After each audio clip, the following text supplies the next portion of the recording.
அங்க ஊழியம் செய்த போது சில மத தீவிரவாதிகள் அவங்க கேள்விப்பட்டு எங்கோ தூரத்திலிருந்து பெரிய பெரிய ஆயுதங்களோடு வந்துட்டாங்க எங்களை தாக்குவதற்கு.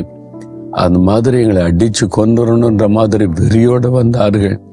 அதாவது மரணத்திற்கு எங்களுக்கு ஒரு அடி தூரம் தான் இருந்தது.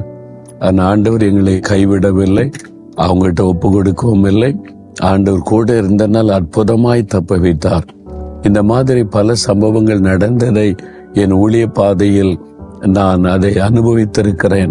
ஒரு பெரிய சந்தோஷம் என்னன்னா, ஆபத்து நம்ம பக்கத்து வரைக்கும் வரும், நம்மளை தொட முடியாது. என் ஆண்டவர் கூட இருக்கிறார், பாதுகாக்கிறார்.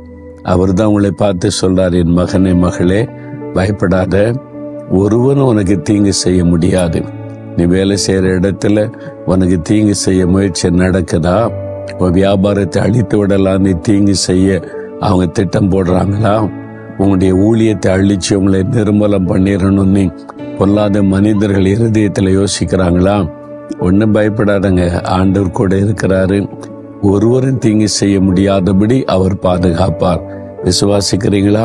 விசுவாசத்தோடு சொல்லுங்க, ஆண்டவரே இந்த வாக்குத்தத்தம் எனக்குரியது. எனக்கு தீங்கு செய்ய ஒருவனும் என்மேல் கைப்படுவதில்லை, ஏனென்றால் நீர் என் கூட இருக்கிறேன். என் விசுவாசத்தோடு ஜெபிக்கிற இந்த மகன் இந்த மகளை ஆசீர்வதியும்.